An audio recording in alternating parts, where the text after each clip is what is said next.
So Donald Trump భారతదేశం ఏదో విధంగా పగబట్టిండు, దాంతో ట్యాక్స్లు విపరీతంగా పెంచిండు అనేది చాలా క్లియర్గా అర్థమవుతుంది.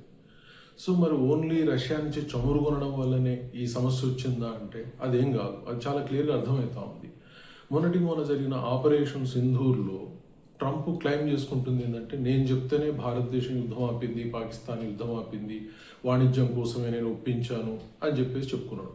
కాకపోతే భారతదేశం ఏం చేసింది అంటే దాన్ని ఖండించింది. ట్రంప్ పాత్ర లేదు, అమెరికా పాత్ర లేదు, ఎవరి పాత్ర లేదు అని చెప్పేసి భారతదేశం క్లియర్గా చెప్పింది. సో ట్రంప్ ఎక్స్పెక్ట్ చేసింది ఏంటి అంటే భారతదేశం నుంచి కూడా same dialogue. So Trump involve అవ్వటం వల్ల మేము యుద్ధం ఆపాము అని చెప్పడం.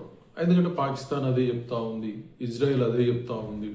సో వీళ్ళ వల్లనే యుద్ధాలు ఆపుతున్నాం, ఈయనకి నోబెల్ శాంతి ప్రైజ్ ఇవ్వాలి అని చెప్పేసి వాళ్ళు డిమాండ్ చేస్తూ ఉన్నారు.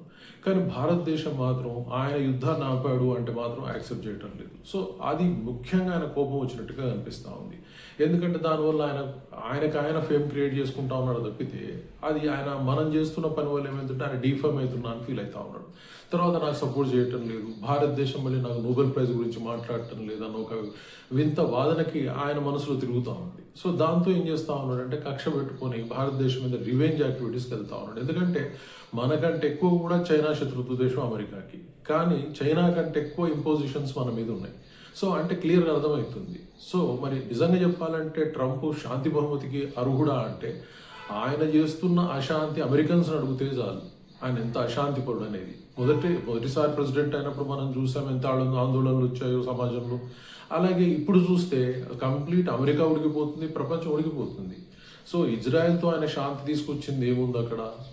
ఏదో చెప్పుకోవడానికి బాగుంది. మరి ఇండియా పాకిస్తాన్ విషయంలో ఏం చేసిండు అంటే అమెరికా గడ్డ నుంచి పాకిస్తాన్ ఆర్మీ జనరల్ వచ్చేసి నేను అణుబాంబులు వేస్తాను, ఆ ఇండస్ రివర్ మీద కడుతున్న బ్రిడ్జెస్ని కూల్చేస్తాను, మేము నష్టపోయేటట్టయితే ప్రపంచంలో సగభాగాన్ని మేము తీసుకుపోతాం అణుబాంబులు వేసేసి అని బెదిరిస్తున్నప్పుడు ఈయన ఎంత శాంతి దూతనో మనకు అర్థమవుతుంది. ఎందుకంటే ఖండించాల్సిన అవసరం ఉంది. మరి వార్నింగ్ ఇచ్చి వాళ్ళ ఒక ఎక్స్ సెనేటర్ ఏమని చెప్తా ఉన్నాడు అంటే వీడిని మెడ మీద పట్టి తోసేయాల్సింది ఇటువంటి మాటలు మాట్లాడితే అని చెప్తా ఉన్నాడు.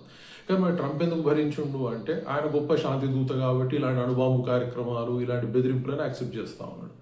మరి ఏ విధంగా ఆయన పాకిస్తాన్ పరంగా, ఇండియా పరంగా ఏం శాంతి చేస్తుండో తెలియదు. ఆయన ఏ విధంగా వాణిజ్యాన్ని ఇంప్రూవ్ చేస్తున్నాడో అర్థం కావట్లేదు. అలాగే వచ్చేసి ఇజ్రాయెల్, ఇరాన్తో చూస్తే ఏం చేస్తున్నాడో తెలియదు. అలాగే రష్యా, ఉక్రెయిన్కి ఆయుధాలు ఇచ్చుకుంటూ ఎంకరేజ్ చేస్తుంది అమెరికా లాంటి దేశాలు. మరి బెదిరించుకుంటా మళ్ళీ పుతిన్ తోటి బిజినెస్ చేయాలని చూస్తూ ఉంటాడు. So Putin plus Israel, Ukraine, ఇక్కడ శాంతి ఏం జరుగుతుందో చూడాల్సిన అవసరం ఉంది. ఇండియా పాకిస్తాన్లో శాంతి ఏందో చూడాల్సింది, ఇజ్రాయెల్ ఇరాన్లో చూడాల్సిన అవసరం ఉంది. ఎక్కడ కూడా ఏ శాంతి ఈయన తీసుకొస్తున్నట్టుగా అనిపించట్లేదు. అందరూ ఈయన చేసే పనులకి ఇంకా అగ్రెసివ్ అవుతా ఉన్నారు.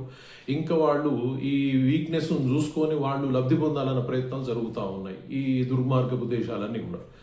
తర్వాత మనల్ని రష్యాను విడదీయాలనే ప్రయత్నం బలంగా చేస్తూ ఉన్నాడు, అది అవ్వటం లేదు. సో దాంతో ఏమైపోయింది అంటే ఈయన భారతదేశం మీద తన ఉగ్ర స్వరూపాన్ని చూపిస్తూ ఉన్నాడు. సో భారతదేశం అయితే లొంగే ప్రయత్నం కనిపించడం లేదు. సో మరి ఈ స్థితిలో ఆయనకి నోబెల్ ప్రైజ్ ఇవ్వాలన్నా అంటే అది ఒకవేళ ఈయన కనుక నోబెల్ ప్రైజ్కి ఎక్కడ ఎలిజిబిలిటీ కనిపించడం లేదు, ఎక్కడ శాంతి ఆయన తీసుకొస్తుంది లేదు. అశాంతి పరంగానే ఆయన ఉంటాడు, అశాంతికి సంబంధించిన పనులే చేస్తూ ఉంటాడు. ఒకవేళ ఆయనకు స్పెసిఫిక్గా అవార్డు ఇవ్వాలంటే అశాంతి బహుమతి అనేది నోబెల్ ప్రైజ్లో ఒకటి పెట్టి ఆయనకి ఇస్తే బాగుంటుందేమో తప్పితే నోబెల్ ప్రైజ్ అనేది డొనాల్డ్ ట్రంప్కి ఇవ్వడం సాధ్యం కాని పని. అది ఎవరైనా ఇచ్చిండు అంటే అంతకుమించి దరిద్రం లేదు. ఈరోజు బంగ్లాదేశ్లో ఉన్నటువంటి యూనస్ తాత్కాలిక అధ్యక్షుడు యూనస్కి కూడా ఒక నోబెల్ ప్రైజ్ వచ్చింది. సరే, అది నోబెల్ శాంతి బహుమతి అనడంలోనే ఒక వినకూడని మాటలాగా అనిపిస్తుంది. ఎందుకంటే అతను వచ్చి బంగ్లాదేశాన్ని నాశనం చేసి పడేశాడు. సో కాకపోతే ఆయనకి ఇచ్చిన బహుమతి ఏంది అంటే సూక్ష్మ రుణాల మీద ఆయనకి ఇచ్చారు, గ్రామీణ బ్యాంక్ వ్యవస్థ మీద అని చెప్తా ఉన్నారు. అటువంటిప్పుడు ఆయనకి దాని పేరు పెట్టించుంటే బాగుండేదేమో. కానీ నోబెల్ పీస్ ప్రైజ్ అని దానిలో ఉండడం అనేది చాలా అశాంతిని క్రియేట్ చేసిన యూనస్ లాంటి వాడికి ఇవ్వడం అనేది ఎంత వ్యర్థమైన ప్రలాపనో, వ్యర్థమైనటువంటి క్రియనో, పనికిరాని ప్రక్రియనో అర్థమవుతా ఉంది. అలాంటి వాడు ఏం చేసినా కూడా ఉపయోగం లేదు. ఎందుకంటే ఒక సూక్ష్మ రుణాల ద్వారా అక్కడ శాంతి బహుమతి పొందిన వ్యక్తి ఆ దేశాన్ని సర్వనాశనం చేసి పడేశాడు, ఒక మతపరమైన రాజ్యంగా మారుస్తూ ఉన్నాడు. అలాంటి వ్యక్తికి నోబెల్ ప్రైజ్ ఇవ్వడం అనేది చాలా అవమానకరం. ఇప్పుడు డొనాల్డ్ ట్రంప్ కనుక భవిష్యత్తులో ఎవడని ఇవ్వాలన్నా ఇచ్చినా కూడా అంతకు మించిన ఇక పనికిరాని అవార్డు ప్రపంచంలో ఉండదు. సో ఒకవేళ నోబెల్ వాళ్ళు ఇవ్వాలనుకుంటే అశాంతి ప్రైజ్ పెట్టి ఇలాంటి వాళ్ళకి ఇచ్చుకుంటూ ఉత్తమం. తప్పితే నోబెల్ బహుమతికి ట్రంప్ ఏ విధంగా అర్హుడు కాదు. మరికొంతమంది ప్రపంచంలో ఉన్నారు యూనస్ లాంటి వాళ్ళు, వాళ్ళకు కూడా రద్దు చేసుకుంటే బెటర్, లేదా దాని గౌరవం పోతూ ఉంటుంది. Thank you very much.